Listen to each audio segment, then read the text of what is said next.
Understand your conversion options. Converting online traffic into dollars is not as straightforward as you think. A lot of newbie marketers are under the impression that if they buy traffic and enough of these users click on page after page, eventually they will land on a conversion page, read something that they like, and then whip out their credit card. If only things were that simple. Believe me, if that's your strategy, you are probably going to be settling for cents on the dollars, assuming you make any money at all. The better approach would be to study what kind of conversion strategy works best, considering whatever it is you're trying to sell. Different products and services need different conversion strategies. A lot of marketers are completely clueless about this because they think there is only one cookie cutter or one-size-fits-all solution to turning interest into sales. This is where they screw up, because selling a sofa online is very different from trying to get American grooms looking for Filipina brides.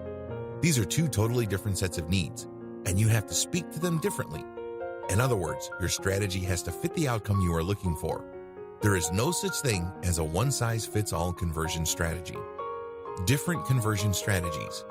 If you are selling a high-ticket item, let's say a gold IRA conversion kit which can involve hundreds of thousands of dollars, you need to take it slow. You need to basically drip feed information to your audience so they can build trust over an extended period of time. And as they engage with your content and as they see your content again and again, that level of trust deepens until they go to the like stage, and then before you know it, they get to the trust stage and then they buy. Of course, this is not guaranteed. This is not a slam dunk. But you have to get the process going considering the dollar value of the transaction. If you're looking for somebody to transfer their retirement fund worth hundreds of thousands of dollars from one fund to a gold fund that you're an affiliate of, you have to invest in a long funnel that builds trust over an extended period of time. On the other hand, if you're looking for a quick sale, your conversion funnel can be shorter. In other words, you can basically tell the reader if they're going to ship or get off the pot. It's pretty straightforward. For example, there's no need to create a mailing list for certain types of one-time use product. If people are just going to use a product once, either they want it or they don't, because if you're going to build a mailing list which sends them update after update to try to remind them and push them closer and closer to the conversion end of the content funnel, you might not get there. It turns out that the reason why they got on your list in the first place is because they want your freebie or your lead magnet. There are very different conversion strategies, and each of these is manifested in different funnels. At the very least, there are three. Page only. This model just uses one page to convert traffic. It doesn't matter whether the traffic is free, organic, or paid. This conversion strategy just uses one page to convert the visitor. Pay attention to how sales pages are set up. They're quite clever. They would start with an attention-grabbing header, and then they would try to pull the reader down the page. They would use all sorts of tricks to build credibility and stoke demand for their product that is being pushed. They would use testimonials. They would use fancy graphs. Whatever the case may be, the idea is when a person manages to read all the way through that page, other people didn't make it all the way through. In other words, that page acted as a funnel. Basically, it filtered people who were not really all that serious. Usually, the people who really want to buy your stuff or who could be influenced to buy your stuff make it all the way through. That's how you should set up your conversion page. Content plus sales page. The Content plus Sales Page model uses a variety of content using the KLT process, and once people end up on the T content pages, they are pushed to the conversion page. Generally speaking, the sales page that are tied into a series of content pages or a content funnel tend to be shorter. Why? Most of the heavy lifting is already done by the T content pages. By dumping them into a page-only type sales page, you might actually end up contradicting yourself or losing the attention of your potential buyer. At the very least, you run the risk of losing momentum, so don't do it. Content plus email capture page.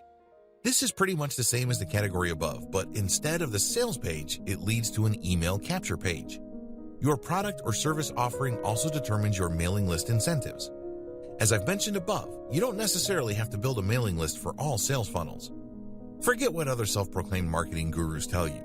Some people would always tell you that you need to build a mailing list. Well, if your product is very specific and it's a one-time use, you can get by with just a sales pitch. You don't necessarily have to get a sales page that's plugged into by a network of content pages. It all depends on both your audience and product or service. Content funnels explained. It all starts with K. Your content funnel starts with your knowledge of your audience's needs. They're not there to screw around. When somebody looks up how to immigrate to Canada on a search engine, they're looking for a page that will give them legal information on how they can leave their country so they can become citizens of Canada. They're not there to research dog food. They're not there to vacation in Hong Kong. They're looking for a specific type of information because they have specific needs. A well-constructed K-page gets to the heart of the matter. Cut straight to the point. A well-constructed K-page in a content sales funnel addresses specific questions. For example, if somebody wants to immigrate to Canada, the first thing that they want to ask is, am I qualified? Do I have the right education for it? Do I have the right background and experience? Your pages should be set up based on these questions. There are great resources online you can use to find these questions. The most common, of course, is Google AdWords Keyword Planner tool. You can also use a tool called AskTheAudience.com. Whatever the case may be, think of organizing your K pages around questions because people work with their problems in the form of questions. By organizing your content around questions, you make them easier to promote. Please understand that the human mind tends to navigate and process information in two forms: questions and stories. It's much easier to produce content based on questions. They're short, they're choppy, and they're easy to process. Why should you do things this way? If you paid attention to the way you yourself process information from the internet on your mobile device, you would understand this clearly. When was the last time you opened your Twitter app on your mobile device and just read everything very carefully? Probably never. Instead, most people would scan. They would basically just keep scrolling down their Facebook timeline, and then if they see a keyword or an image, then they'd stop. That's how people process information, and if you ask me, that's the only way people can process information because there's just so much information on the internet. In fact, according to some estimates, upwards of 2 million new pieces of information are created every single day. That's a mind-blowing amount. So, people have developed coping mechanisms, and one of them is just scanning. By organizing your content in the form of questions or around questions, you make it easy for people to read since they're easy to read and they're easier to promote. How? People are already asking questions related to your stuff on Twitter, Quora, and forums, and a variety of social media platforms. Your job is to find those places and slip your content into existing discussions. In other words, if you are in a forum, it's probably not good for you to create a specific discussion about what you're promoting. Believe me, people are not going to care. However, people will care when somebody already asked a question and then other people are giving their answers, and then you come in and come up with a much better answer and then supply a stripped down version of your content, and then you end with your link as some sort of source. That's how people will take you seriously. Of course, pay attention to what I said earlier. If you're going to all these places, make sure you build credibility and authority first. Don't just get in, spam, and leave. You're going to get banned if you do that. Organize your question-based pages around themes. Just as questions can fall under a certain category, you can create articles around questions and then organize these articles around a category. This is not just a housekeeping tip. You're doing this so you can maximize the value of each page. Interlink your K pages in your content sales funnel for maximum effect. You can't just interlink saying that there's another page somewhere in your website. You have to organize these links based on questions or concerns and tie them around certain themes that you know your audience members would be interested in. Make each page count. Don't just write content just because you have nothing else better to do. Every single word, every single paragraph, every single page must have a purpose. That purpose should be obvious to you by now. Your purpose is to push people down the conversion funnel. Whether you are using a content funnel or an actual conversion funnel, your job with every new piece of content is to push them down to the next step, and the best way to do this is to amplify their desire or respect for your authority. Basically, you get them excited about the next step. To put this in practical terms, please understand that when people are looking for a basic question, they usually have another question in the back of their mind. For example, somebody goes to your pizza website because you have a page on how to bake a Napoli pizza. So, your first page lays out information regarding what a Napoli pizza is and a basic recipe. Pretty straightforward. However, you call people to action with key questions like how to get the right heat temperatures for your Napoli pizza, how to make sure you don't scorch the bottom of your pizza, In other words, you start with general information that clues people in. That's what they are looking for. Nonetheless, once they get that, they're going to be impressed because now you're drilling down. They know that once they start making their own Napoli pizza, there will be issues that would come up. Let me tell you, when I got a pizza recipe on the internet and I did it, it wasn't like the Pinterest pictures that I saw online. Not even close. Why? Because I didn't drill down and up. I didn't know about scorching the flour. I didn't know about manipulating the dough so there's no gooey, uncooked portion in the middle, that kind of thing.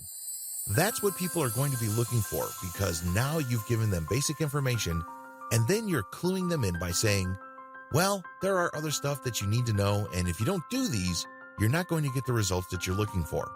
So people who are truly interested in the topic will start seeing those, and basically, you are calling them to action to click deeper and deeper into the bowels of your website. Compare this to basically just random interlinking where you go from one page to just another regular page, which may not be all that related. You're not going to be building authority. People are just going to bounce out of that page because that's not the information they're looking for. You have to start with a general question and then create subsidiary pages that are based on closely related questions, and this maintains the interest of the person and then actually amplifies their desire for a specific product or solution later on. That's how you build trust and credibility at the same time. When they click on these links, they find themselves deeper and deeper into your website, and they give themselves more opportunities to really absorb the knowledge that you are giving them. The whole point here is to demonstrate to them that you are sufficiently knowledgeable about your niche. If you're able to do this, then you start building trust. They then are more likely to like your take on their problem. Establish credibility and authority by using multimedia. As the old saying goes, a picture is worth 1,000 words. This means that if you really want to maximize the amount of authority and credibility you're building in the minds of your target audience members, you need to use the power of multimedia. I am, of course, talking about videos, pictures, diagrams, infographics, you name it. This not only makes your content easier to read, it also makes sure that people aren't bored by your content. Please understand that most people now view online content through mobile devices.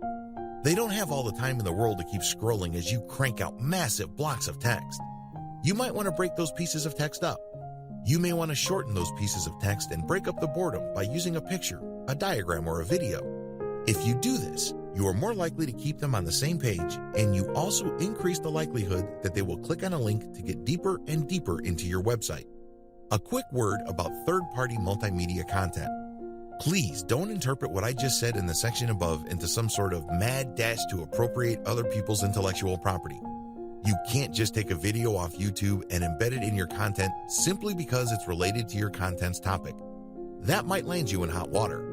You have to do it the right way. Whether you're using infographics from Pinterest, videos from YouTube, explanatory photos from Pinterest or Instagram, you have to respect the rights of the owners or creators of this content. How do you do that?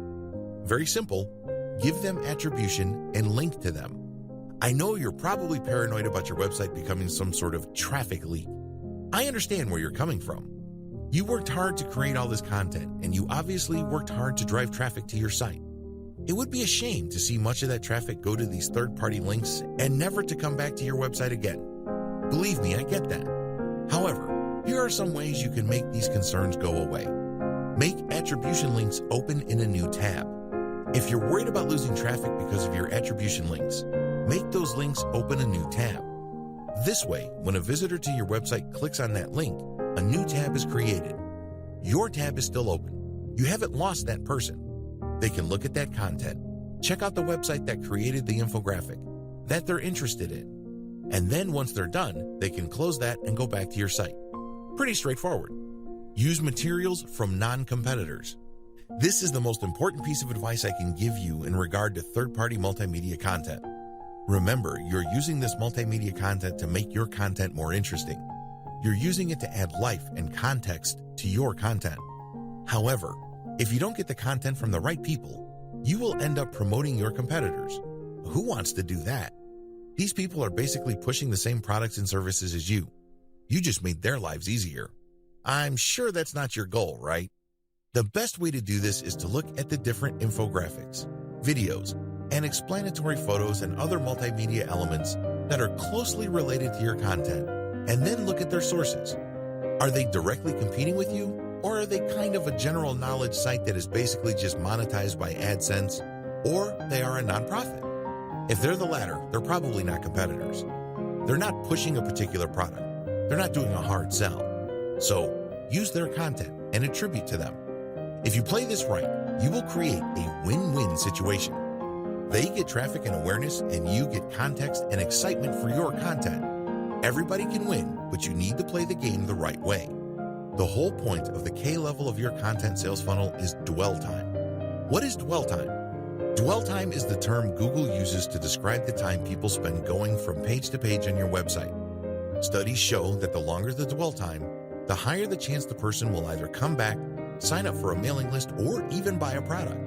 In other words, the longer you keep somebody on your website reading articles and other content, the higher the chance you can convert that person into dollar bills. That's the bottom line.